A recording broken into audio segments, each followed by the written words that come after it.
Dites dulu. Bismillahirrahmanirrahim. Assalamualaikum warahmatullahi wabarakatuh. Alhamdulillahirrabbilalamin. Wassalatu wassalamu ala asyrafil anbiya wal mursalin wa ala alihi rasulillah ajmain. Alhamdulillah pagi ini Cik Kusah dan tim berada di Desa Teluk Makmur ya. Tepatan hari ini hari Selasa tanggal 3 Zulhijjah 1442 bertepatan 13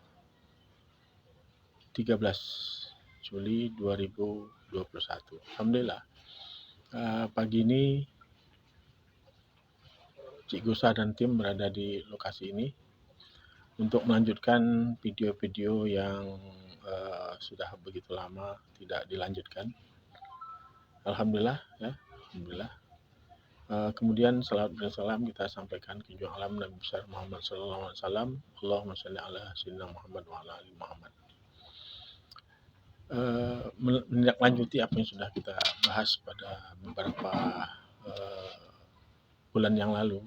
Jadi kita akan melanjutkan bagaimana tahap AIDAS yang ke berikutnya, yaitu tentang desire to buy dan action. Jadi kalau kemarin kita sudah membahas tentang bagaimana attention, ya, bagaimana attention, kita sudah membahas tentang bagaimana interest, kemudian kita sudah membahas bagaimana desire to buy. Nah, hari ini kita akan membahas bagaimana action. Dan kemudian kita lanjutkan dengan satisfaction, ya. Jadi beberapa minggu yang lalu sudah kita katakan bahwa apabila attention sudah bagus, interestnya sudah menarik, kemudian ditambah dengan adanya desire to buy yang di backup oleh kemampuan keuangan dan lain sebagainya, artinya daya beli, maka action itu akan terjadi, ya, action akan terjadi. Nah, tadi kita sudah bincang tentang bagaimana action, ya. Jadi bagi sebagian orang action ini kan seperti mudah, ya. Tadi kita bilang bahwa dalam action itu nanti ada dua kutub, ya. Yang pertama adalah action dalam jangka pendek dan ada action nanti dalam jangka panjang. Kenapa kita katakan action dalam jangka pendek? Banyak terjadi hari ini orang berbisnis, ya, berbisnis hanya sekedar berbisnis untuk kepentingan jangka pendek. Jadi orientasinya kemana itu? Orientasinya hanya sekedar bagaimana mereka meningkatkan penjualan. Nah, sementara untuk yang action orientasi dalam jangka panjang adalah orientasinya adalah mengarah pada bagaimana kesinambungan agar ada repeat buying. Jadi ada konsumen yang selalu berulang-ulang. Nah, dua hal ini sepertinya sederhana, ya. Coba kita perhatikan misalnya action dalam jangka pendek, ya. Ini banyak kita lihat sehari-hari dalam berbisnis, banyak sekali yang kita perhatikan bagaimana mereka yang paling sederhana sekali, ya. Misalnya kita berbelanja pada satu toko, satu kedai, atau satu department store atau minimarket, kita memberikan uang, kita belanja mungkin sekedar misalnya berapa, 60.000, ya, 60.000. Kemudian kan harus kembali 40.000. Coba kita perhatikan, sebagian besar itu uang kita tuh uang baru keluar dari bank misalnya, ya. Tapi yang dikembalikan ke kita apa? Itu uang 20.000 yang mungkin kalau dimasukkan ke kantong tidak layak lagi gitu. Ini contoh, ya, ini salah satu sisi terkecil gitu, ya. Banyak kita lihat juga gitu di bagaimana yang dalam jangka pendek ini, barangnya begitu dibutuhkan orang misalnya, ya. Hari ini misalnya pada situasi pandemi ini, barangnya begitu dibutuhkan, ya. Tapi karena tidak ada lagi tempat lain untuk membeli, dia menerapkan satu strategi harga yang juga berlainan. Artinya apa? Orang hanya sekali sekali berbelanja, orang tidak akan melakukan pembelian lagi gitu ya. Banyak sekali contoh-contoh dalam lapangan action-action yang kadang-kadang membuat kita miris gitu ya. Eh, Bukan hanya ini dilakukan oleh pedagang-pedagang kecil, juga pedagang-pedagang besar ya, minimarket, department store dan lain sebagainya. Nah, karena kalau kita hanya berorientasi jangka pendek, hanya sekedar untuk meningkatkan penjualan, maka akan kita lihat nanti ya, kesinambungan bisnis ini akan terhenti ya. Kesinambungan bisnis terhenti. Berbeda nanti kalau misalnya eh, untuk jangka panjang ya. Jadi action untuk jangka panjang. Jadi dia akan selalu memperhatikan ya bagaimana supaya konsumen yang sudah berbelanja ke kedainya, ke tokonya, ke departemen store-nya, ke minimarketnya, itu kemungkinan kembali itu lebih besar. Ya. Kemungkinan kembali itu lebih besar. Nah, ini kan kalau kita lihat di lapangan kita bisa timbang ini berapa banyak yang actionnya hanya untuk kepentingan jangka pendek dan actionnya untuk dalam jangka panjang. Susahkah? Susah, ya, susah ya memelihara pelanggan ini susah ya. Misalnya ada satu kita contohkan contoh yang pernah saya rasakan hari ini misalnya ada sebuah misalnya toko toko herbal ya.